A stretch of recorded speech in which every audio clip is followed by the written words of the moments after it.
Dans les sables d'un désert parmi les plus arides du monde, les vestiges d'une civilisation depuis longtemps perdue réapparaissent à la lumière. Qui étaient ces hommes capables de s'épanouir il y a plus de 2000 ans dans une des régions les plus inhospitalières de la planète?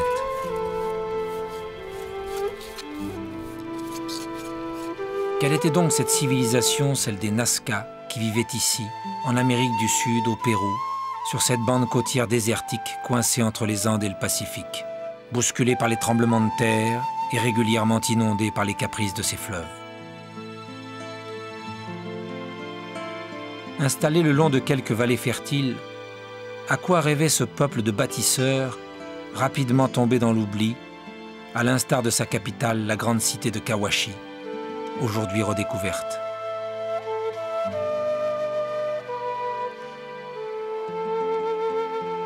Peu à peu, grâce au travail des archéologues, émerge un monde étrange et déroutant, à la fois proche et très lointain.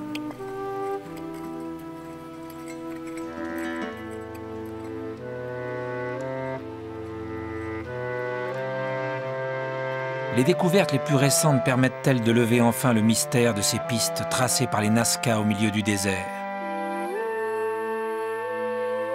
Cet immense réseau de lignes qui attise depuis bientôt un siècle la curiosité du monde entier. Peut-on dire aujourd'hui à quoi correspondaient ces pistes, figures géométriques, animaux fabuleux?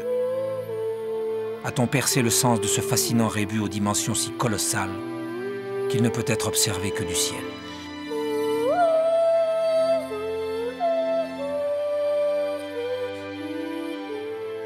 Après 2000 ans de silence, que reste-t-il de la mémoire de ce peuple secret et oublié?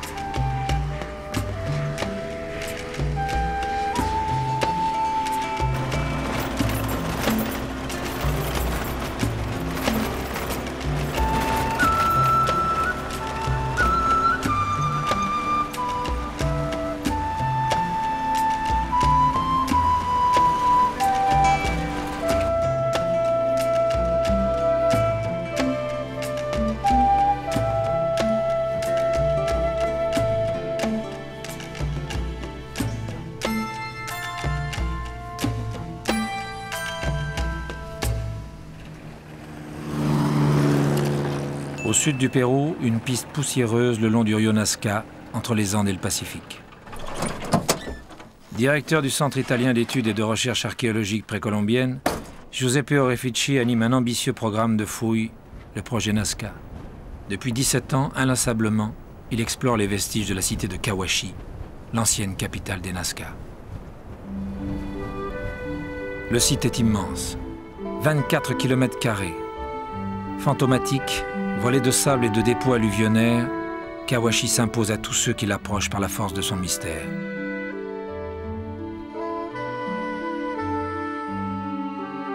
Sous l'arrondi de ces collines transparaissent les silhouettes d'immenses monuments qui en faisaient une des plus impressionnantes cités de l'Amérique précolombienne. La Grande Pyramide est sans doute la plus imposante.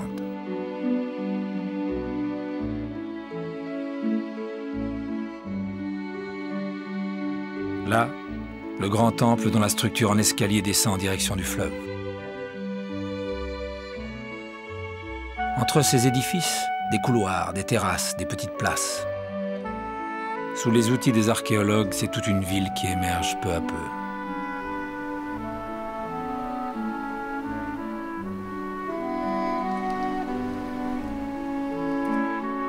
Pour Giuseppe Orefici, la tâche est à la mesure du site. Colossale, fascinante, incertaine aussi.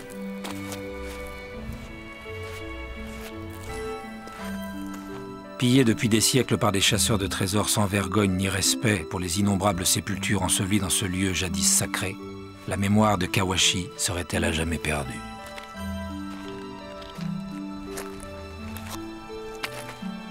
Dépouillés de leurs parures et de leurs offrandes, abandonnés sur le sable, blanchis sous un soleil implacable, ces centaines de témoins définitivement muets laissent imaginer l'ampleur des dégâts et l'urgence des fouilles pour sauver ce qui peut l'être encore.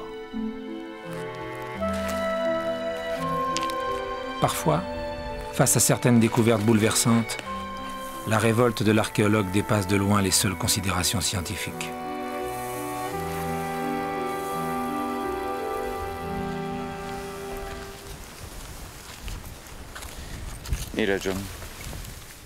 Regarde, John, regarde. Voilà ce qui reste après le passage des pilleurs. Des tissus, des cordes, d'autres tissus. Il y en a des milliers. Tous ces vestiges abandonnés, c'est du matériel perdu d'un point de vue historique, qui aurait pu aider à reconstruire le passé de ces gens. Et tout est détruit. Le travail des pilleurs n'est pas prêt de s'arrêter. Regarde cet objet, par exemple. C'est une fronde, avec des couleurs variées.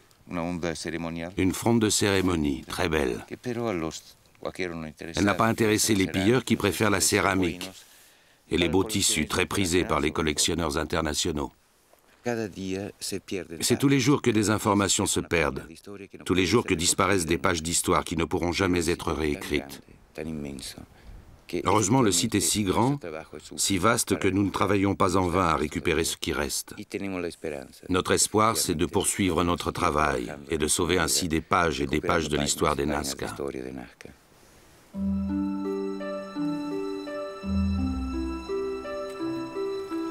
Enquêteurs du passé, les archéologues ne classent jamais les affaires, quelles que soient les difficultés de leur recherche. Chaque année, depuis 17 ans, Giuseppe reprend ainsi sa course contre le temps et l'oubli.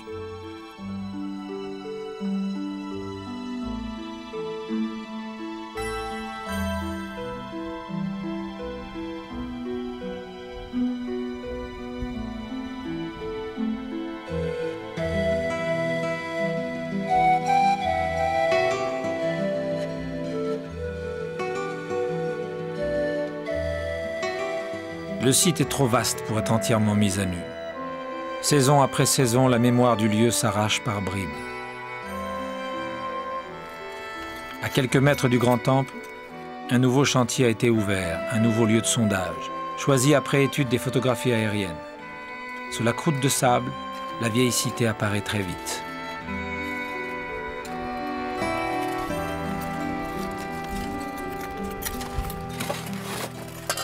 En creusant, l'équipe du projet Nazca descend par degrés dans les profondeurs de la mémoire de Kawashi. Du IVe siècle de notre ère, au niveau des couches de surface, jusqu'à la fondation de la cité, plusieurs mètres plus bas, 8 siècles plus tôt. Construite en briques d'argile simplement séchées au soleil, maintes fois détruite, victime d'inondations, de tremblements de terre ou des caprices des prêtres qui gouvernaient la cité, Kawashi fut à chaque fois reconstruite sur ses propres vestiges. De nombreuses offrandes enfouies dans les fondations des nouveaux édifices venaient à chaque fois consacrer cette renaissance.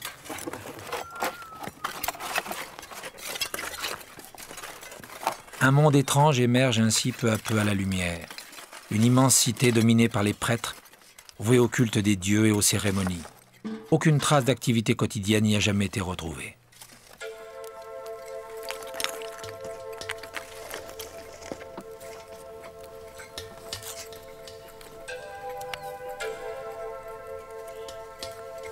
Les offrandes et les objets rituels sont d'autant plus précieux que les Nazca ne connaissaient pas l'écriture. Les images qu'ils révèlent sont comme des passerelles d'une rive à l'autre du temps. À travers elles, c'est l'esprit des Nazca qui revient.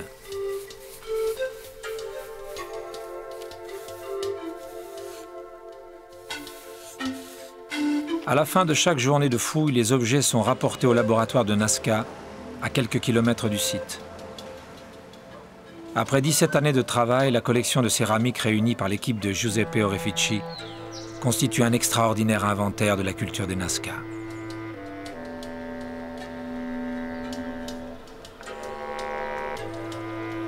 Chaque pièce est minutieusement répertoriée et analysée avant de venir s'ajouter au gigantesque puzzle auquel sont confrontés les chercheurs.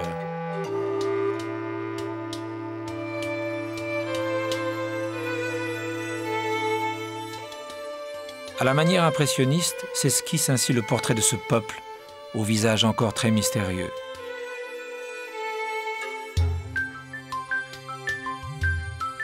Le décor des céramiques à vocation exclusivement religieuse répond à des canons imposés par les prêtres.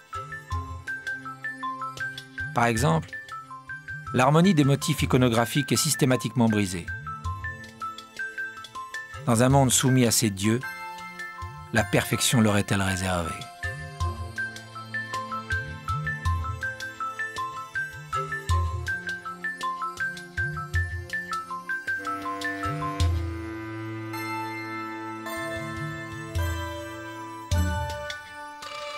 Les divinités marines racontent l'histoire d'un peuple né entre la mer et la montagne, entre le Pacifique et les Andes.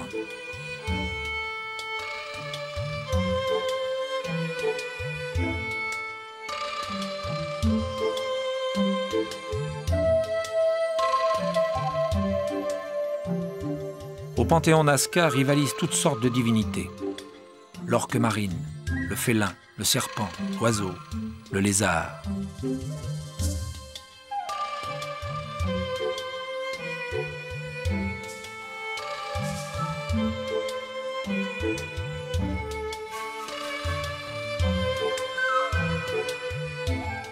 Ces dieux répandent leurs bienfaits sur les hommes par le nez ou par la bouche. La symbolique ne trompe pas. Langue fluide, forme serpentine. Ce qu'un peuple du désert attend d'abord de ses dieux, c'est l'eau.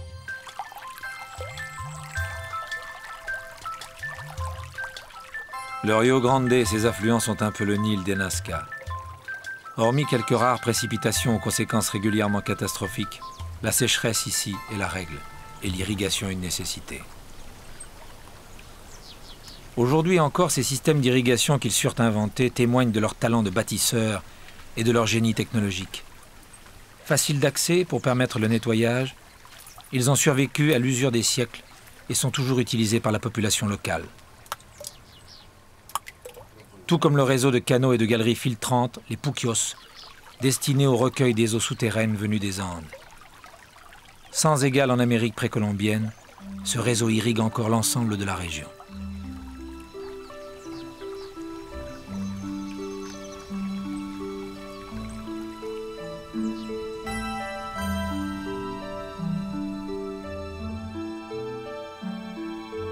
En remerciement à leur dieu, les Nazca pouvaient alors construire de monumentales pyramides au bord du désert, symbole millénaire de la grandeur de leur civilisation.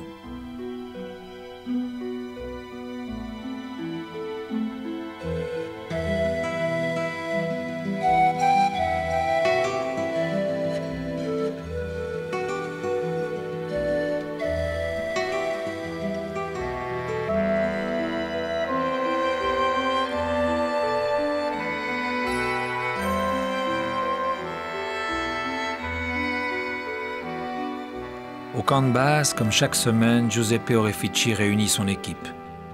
Les conditions météo imposent d'accélérer le rythme. Nous nous rencontrons après un mois de travail à peu près. Mais nous devons garder à l'esprit une chose très importante.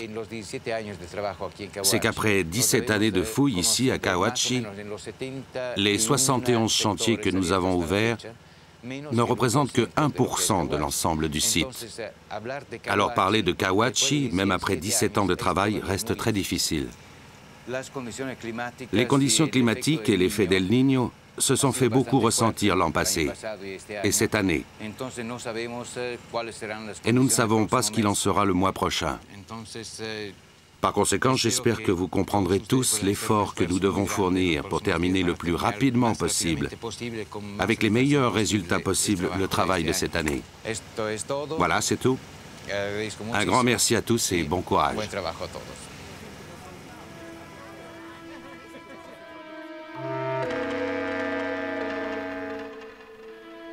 Le chantier a bien avancé.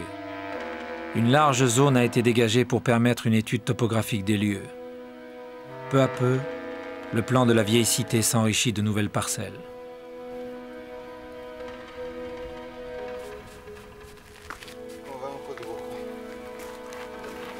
Vers midi, Giuseppe Orefici est brusquement appelé.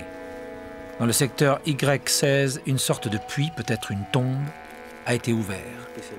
À la surprise des archéologues, il semble bouché par des ballots de tissu. Il y en a une quantité énorme.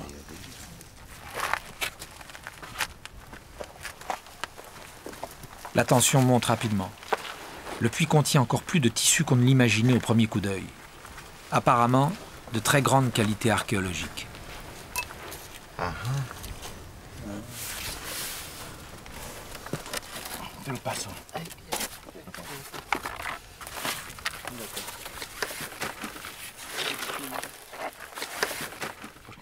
Un premier échantillon intrigue le spécialiste. Il s'agit d'un tissu décoré par application de petites plumes.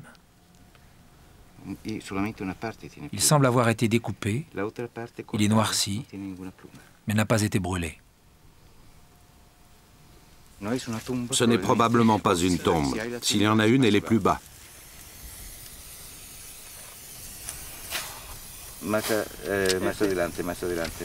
Más adelante. ¿No? Ahí está, sí.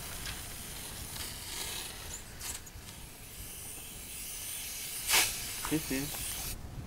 Pero este mira qué bonito es. Oh, fantástico. Dios mío.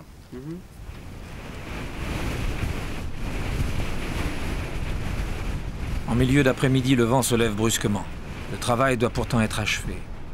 Les pilleurs peuvent être informés de la découverte et intervenir pendant la nuit. Il faut faire vite. Otra persona te ayuda. ¿Otra persona? Aquí, aquí. Ahí nomás, no, que no lo abran, que no...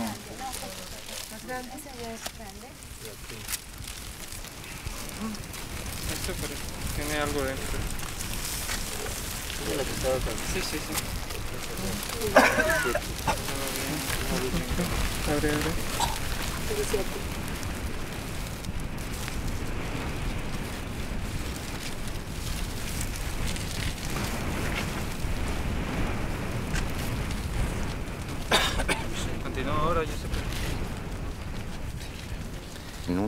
Je n'ai jamais vu ça.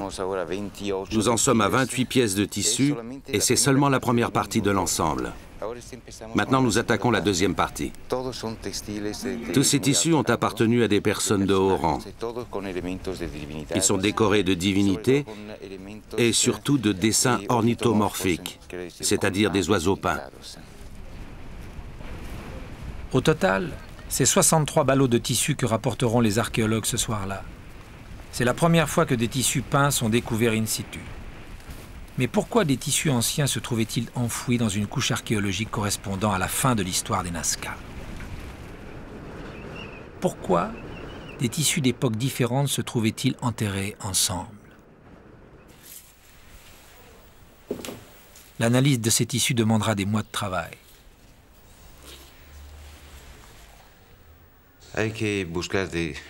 Il faut essayer de sauver toutes les informations contenues dans ces tissus.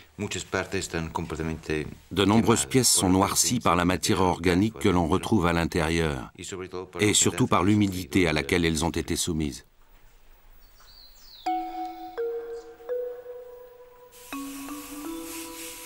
Giuseppe Orefici ne connaît que quelques exemples de ces tissus peints conservés dans le monde. Leur rareté tient à leur ancienneté. Ils datent des premières périodes de la civilisation Nazca. Les traces organiques montrent qu'ils ont été en contact avec des cadavres et servaient de linceul. Sans doute ont-ils été un jour récupérés, rassemblés en paquets et rituellement réenterrés, à l'occasion peut-être d'une modification dans l'ordre religieux ou cérémoniel. La part de mystère irréductible qui leur est attachée ne peut que les rendre plus fascinantes encore.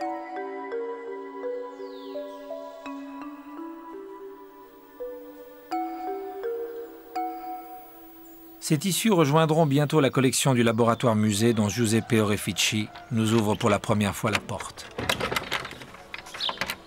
Conservés dans de simples cartons, le climat de la région le permet, ces pièces de textile sont parmi les plus belles du monde ancien.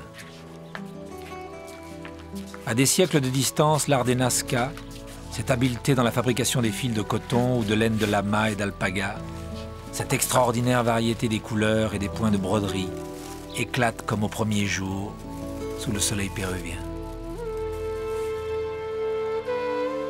Ce grand manteau de laine et de coton orné de félins volants et de toutes les figures du panthéon Nazca contribuaient ainsi au faste des cérémonies de la cité de Kawachi, il y a plus de 2000 ans.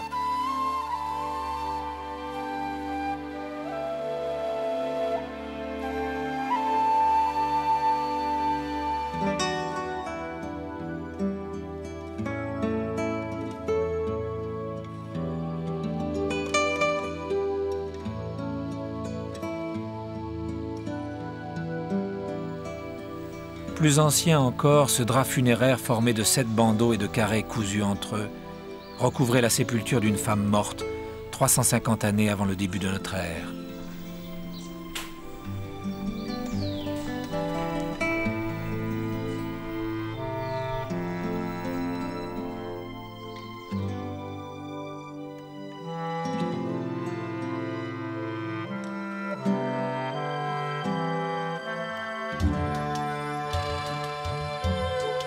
Fabriqués avec des aiguilles de cactus, ces colibris en 3 dimensions ornaient la bordure d'un manteau de cérémonie. Les coloris éblouissants proviennent de teintures à pigments végétaux ou animaux, tels que la chenille broyée. L'urine humaine servait de fixateur. Cette parure cérémoniale est sans doute le joyau de la collection. Sur la bande centrale, défilent les divinités Nazca. Tout autour, le peuple en procession. Plus de 500 figurines, toutes différentes, jusque dans l'expression du visage. Dans leurs mains, des flûtes, des maracas, des éventails. Leur pouvoir évocateur est si fort que les Nazca semblent renaître soudain, le visage peint, vêtus de costumes chamarrés, chantant et dansant avec leur dieu.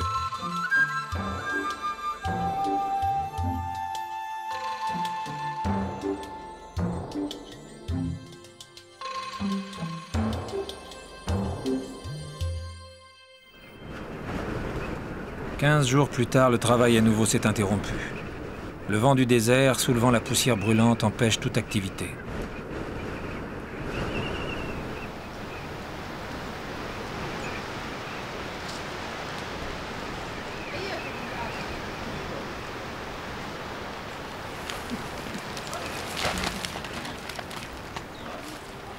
Au camp de base, les archéologues poursuivent leurs rêves peuplés de très anciennes images.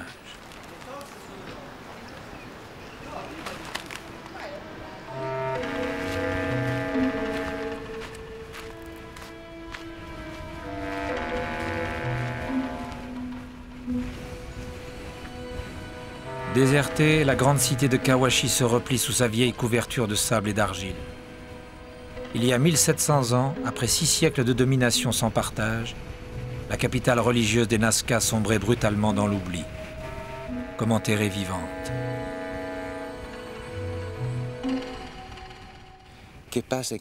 Que s'est-il passé à Kawachi? Entre 300 et 350 de notre ère, il y a eu 2 événements importants. D'abord, une grande inondation particulièrement forte. Nous en avons retrouvé des traces dans toutes nos fouilles. Et un tremblement de terre. Un tremblement de terre qui va détruire les temples. Nous avons retrouvé des morts sous les murs effondrés. Du coup, la religion des Nazca ne fonctionne plus.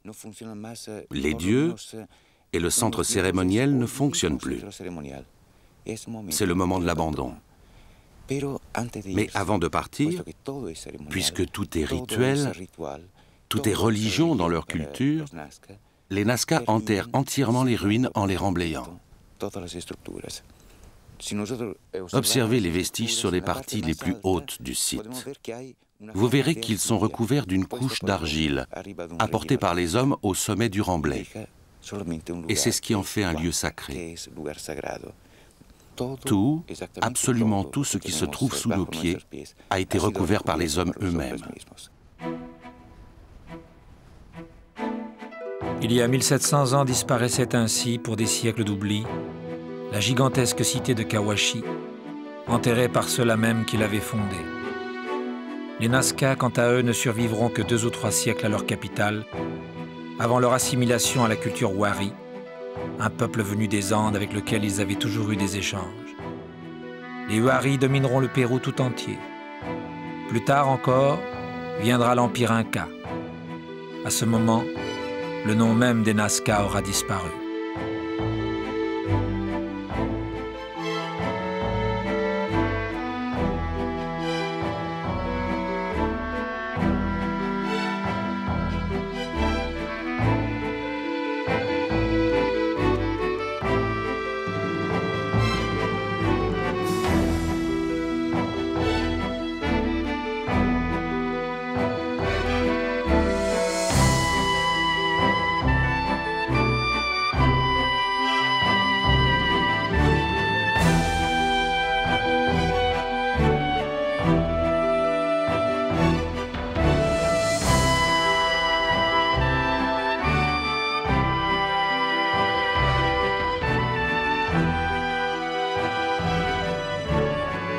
La chute de Kawashi entraîne le déclin de ses dieux et la dislocation du pouvoir des prêtres.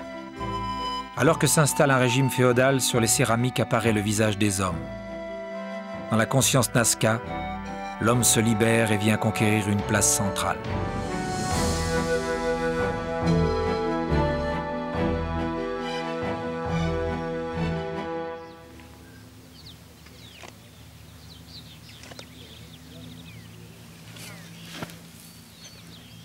Sur le chantier de fouilles, le vent est tombé et le travail a repris.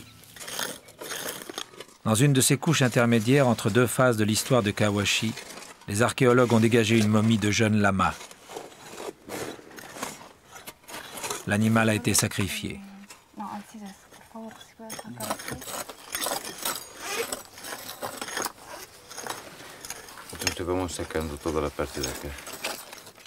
Il pourrait s'agir d'une sépulture et elle aurait échappé aux pilleurs. Un regain d'énergie mobilise l'équipe.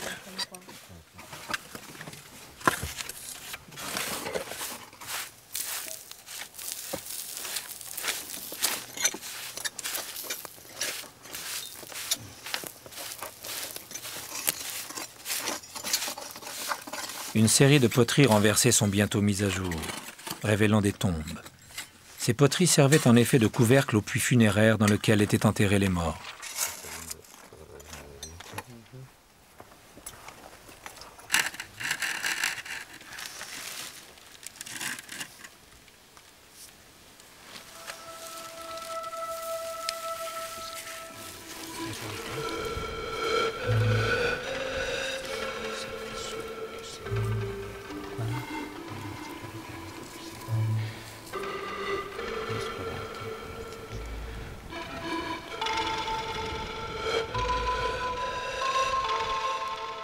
Les membres inférieurs repliés sous le menton, les morts étaient enterrés en position fétale. Pour rappeler peut-être les origines de la vie ou simplement parce qu'il s'agit d'une posture confortable, nécessaire à une longue traversée.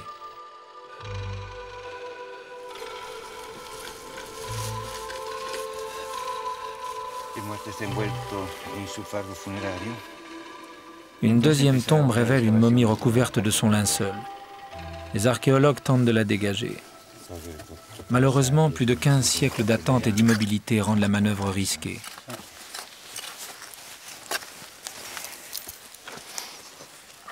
Les anthropologues de l'équipe décident alors d'établir sur place les premiers constats.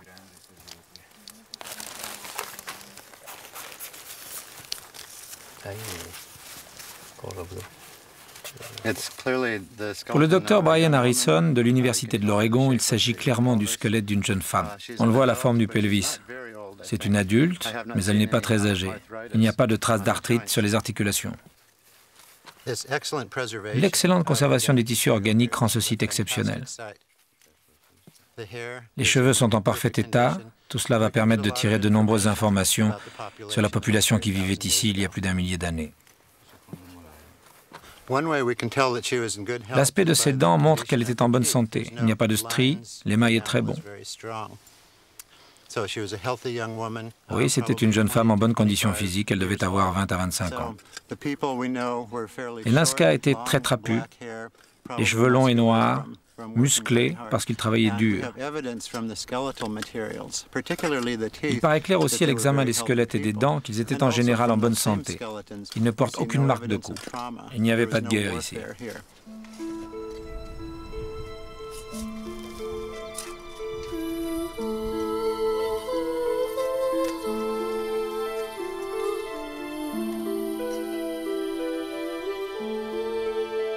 Cette rencontre à une telle distance est miraculeuse, car les corps étaient enterrés tels quels, sans préparation particulière.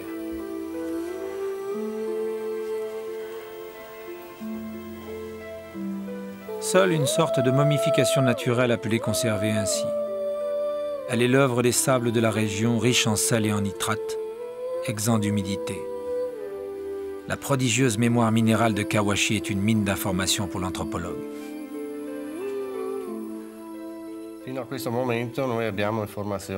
Le professeur Andrea Drusini de l'Université de Padoue a pu ainsi étudier près de 550 individus. Comme sur toutes les populations, nous avons rencontré certaines maladies. Des traces d'anémie, des traces de malnutrition, des traces de maladies infantiles. Par exemple, de maladies infectieuses. D'après les statistiques effectuées sur cette population, on peut avancer que leur espérance de vie se situait autour de 37-38 ans. Il n'y a pas de grande différence avec l'Europe du 19e siècle où l'on vivait en moyenne jusqu'à 42 ans. Et pourtant, entre les deux populations, il y a presque 2000 ans d'écart. Sur le site des tombes, les travaux se poursuivent. Près des puits funéraires apparaît un nouveau corps qui intrigue fortement l'équipe d'archéologues. À la différence des autres, il est couché sur le sol, à l'horizontale. Le docteur Drusini se fait bientôt médecin légiste après avoir constaté que le squelette a les mains liées sur le devant du corps. Questa posizione è molto inusuale. Può essere naturale questa posizione? No, probabilmente si è trattato di un'esecuzione e il corpo poi è rimasto in questa posizione.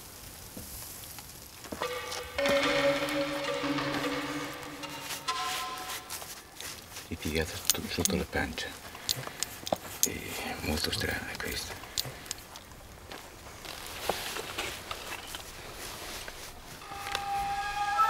E secondo me c'è stato un colpo molto forte che ha praticamente fratturato la base del cranio. Però dall'andamento della frattura sembra che sia stato inferto dal davanti e non dal dietro.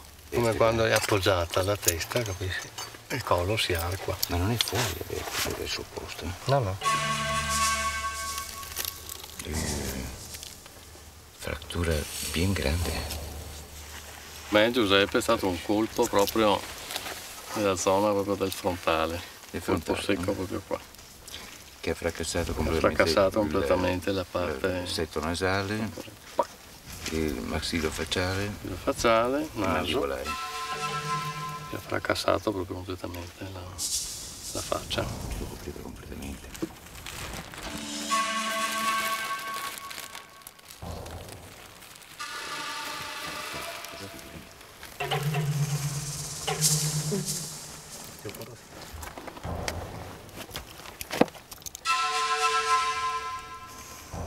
Non è giovane, no? Non è giovanissima. 35 anni. 40 anni. E anche 40 anni. Ah.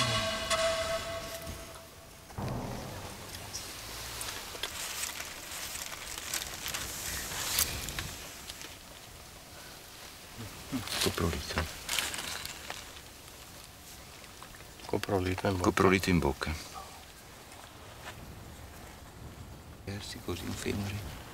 Ce n'est pas la première fois que des coprolites, en l'occurrence des excréments humains fossilisés, sont retrouvés dans la bouche de momies. La signification de telles pratiques est difficile à interpréter. Dans un cas comme celui-ci, nous ne connaissons pas le sens que pouvait avoir le fait de placer des excréments dans la bouche d'un individu. Peut-être s'agit-il d'une marque de mépris ou d'un châtiment, nous ne le savons pas. Au total, ce jour-là, ce sont 7 momies qui seront retirées de leur tombe. Elles viendront enrichir l'échantillon nécessaire au travail des anthropologues.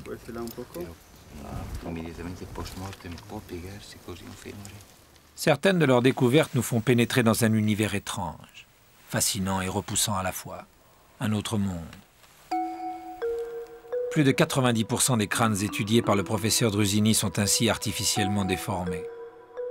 Cet usage que l'on retrouve dans d'autres civilisations répondait probablement à certains critères de beauté.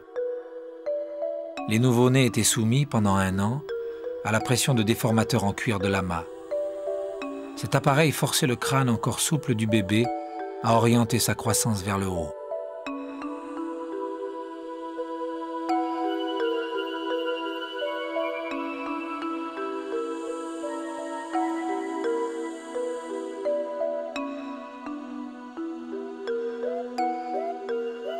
Un peu plus loin, dans le laboratoire, des crânes au front percé défient à leur tour l'imagination.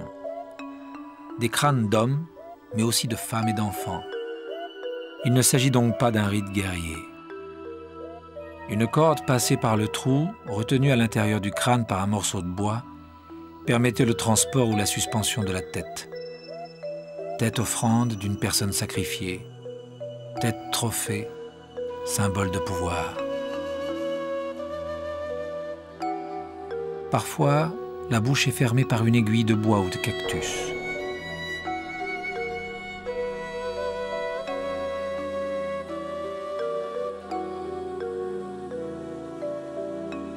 Parfois encore, les yeux sont bouchés, la langue coupée et enveloppée dans un petit sac de cuir, afin que l'âme des morts ne vienne pas déranger les vivants. Toute l'iconographie Nazca témoigne de l'importance de cette pratique dans la culture d'un peuple, ni plus ni moins barbare que les autres. Pour les archéologues, cette coutume et d'autres, plus cruelles encore, sont autant de fenêtres sur cet autre monde qu'ils tentent, à des siècles de distance, de pénétrer.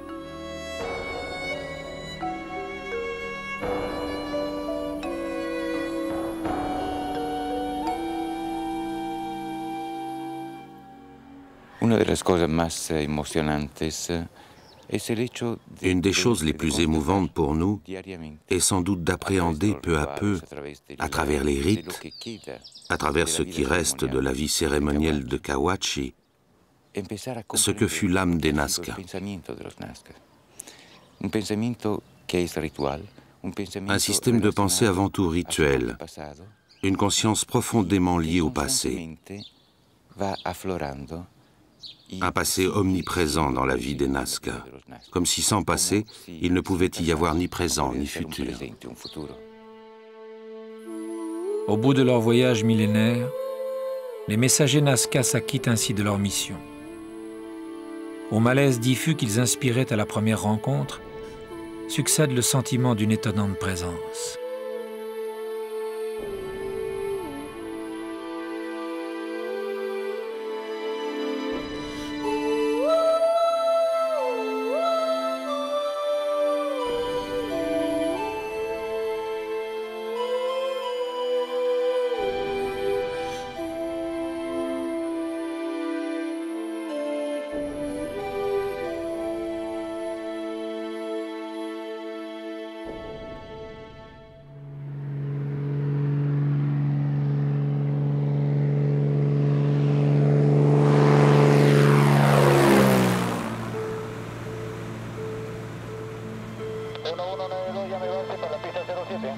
Profitant du calme persistant de la météo, Giuseppe Orefici survole le désert autour de Nazca en compagnie de son ami Eduardo Herran.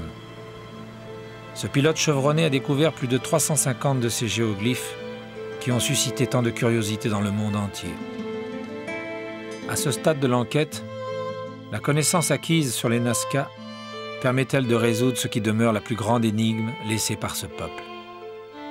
Ces lignes gigantesques, ces figures colossales gravées dans le décor lunaire de la pampa désertique sur plus de 500 km² et qui ne peuvent être observées que du ciel. À certains endroits, des figures géométriques simples se superposent à d'autres aux formes plus travaillées, tout simplement parce que ces lignes ont été réalisées sur plus de 1000 ans et que les artistes dessinaient parfois sur de vieux tracés. Pour en établir la chronologie, les spécialistes comparent leurs motifs à l'iconographie des céramiques et des textiles. À une échelle cyclopéenne, c'est en effet tout le panthéon Nazca que l'on retrouve dessiné dans le désert. Le condor, le singe,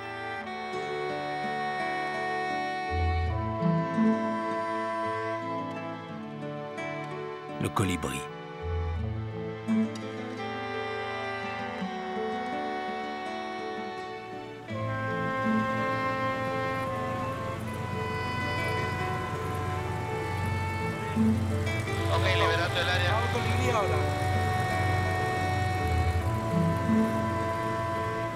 Les lignes Nazca se distinguent par leur dimension et par leur nombre qu'on ne cesse de réévaluer.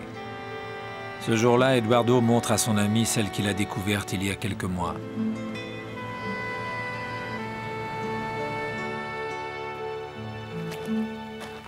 Quelques heures plus tard, Giuseppe Orefici se rend sur cette nouvelle zone.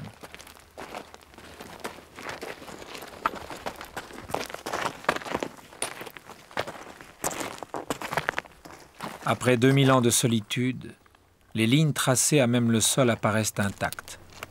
Seule pourtant, la couche superficielle a été grattée. Personne ne les a jamais entretenues. Comment expliquer un tel phénomène de conservation? En premier lieu, il n'y a pas d'agriculture ici. L'homme n'a pas abîmé ces lignes qui se trouvaient à l'écart des zones agricoles, à l'écart de toute activité quotidienne. L'explication, d'autre part, vient de la nature même du terrain, constitué d'argile et de gypse. Enfin, grâce à l'humidité nocturne, les pierres pénètrent un peu plus chaque nuit dans la terre. Dans la journée, le terrain sèche sous l'action du soleil. Les pierres se fixent ainsi peu à peu. Il y a toujours du vent ici, mais il ne peut pas bouger les grosses pierres. Voilà pourquoi on peut encore voir les géoglyphes après 2000 ans.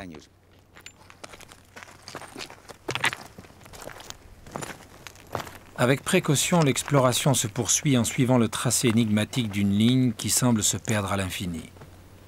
Du sol, la forme d'ensemble est indiscernable. Regresa en su camino. Del otro lado.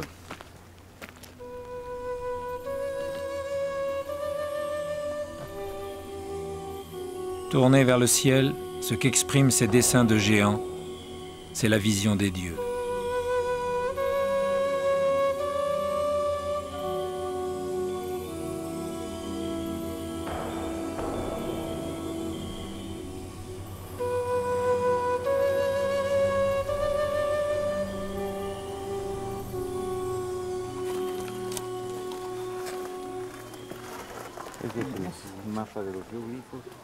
Dans son musée laboratoire, Giuseppe Orefici présente en avant-première au maire de la ville de Nazca et à l'historien péruvien José Lancho Rojas la maquette du site des géoglyphes qui vient d'être réalisée.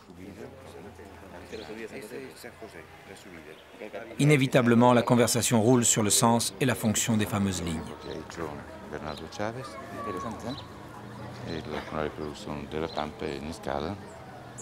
Aquí está la Panamericana, el lagarto, el guarango, las manos. Aquí hay los otros. Este se lleva bastante bien. Une remarque pourrait avoir son importance. La plupart des figures ne sont constituées que d'une seule et unique ligne qui progresse sans jamais se recouper. Cela peut-il avoir une signification? Et d'abord, comment les artistes Nazca s'y prenaient-ils pour exécuter d'un seul trait et sans recul ces gigantesques dessins?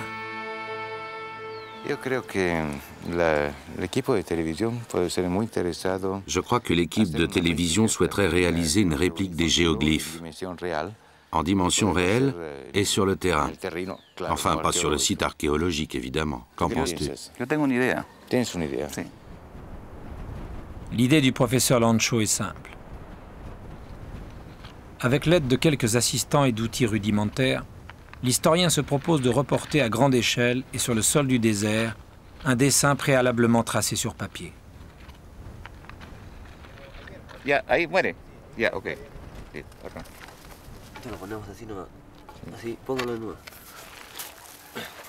Ya, un ratito. Derecha, derecha, poquito. Derecha, poquito. Ya, ok. À l'aide de cordes et de compas improvisés, le motif est minutieusement reporté sur le sol, après en avoir multiplié les dimensions pour obtenir l'échelle désirée. Quelques notions de géométrie élémentaire suffisent.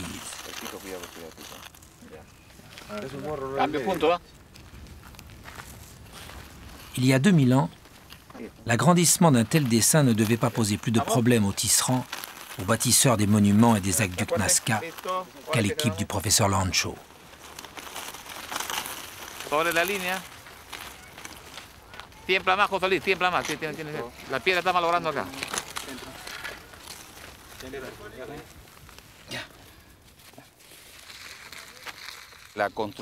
Pour le professeur Lancho, ce n'est pas la réalisation des géoglyphes dans le désert qui pose problème.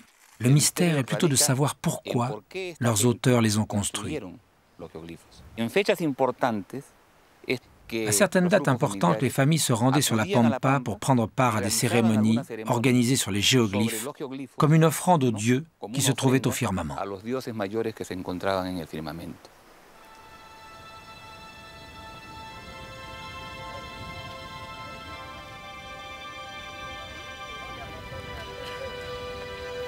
Selon le professeur Lancho, qui n'hésite pas, pour l'expérience, à mobiliser ses élèves, les lignes offraient ainsi une sorte de chemin que des files humaines empruntaient à l'occasion de grandes cérémonies. En les parcourant, les pas des processionnaires en accentuaient le tracé et en animaient la figure.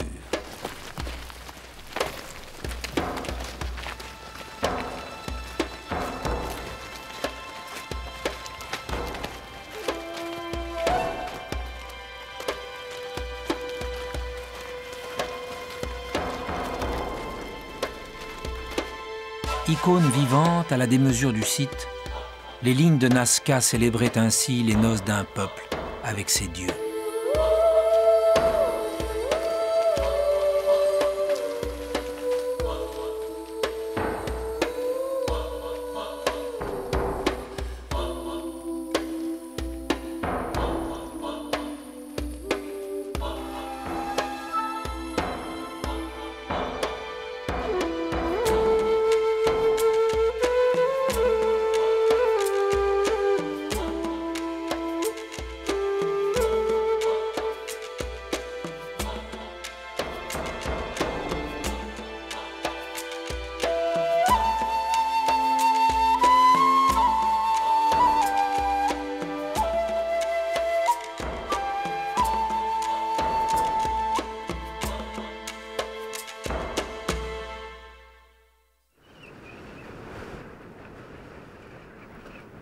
Décembre.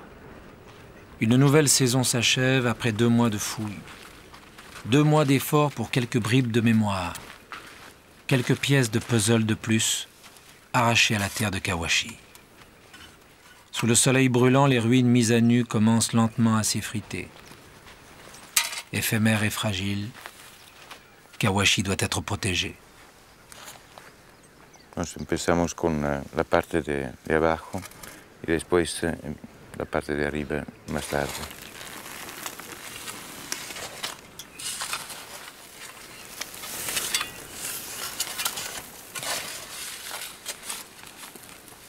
Comme chaque année, le cœur contraint, les archéologues ont décidé de rendre à la vieille cité sa couverture de sable, répétant ainsi, à près de 2000 ans de distance, le geste des anciens Nazca, sans lequel plus rien ne subsisterait aujourd'hui, qui permette de percer leur obsédant mystère.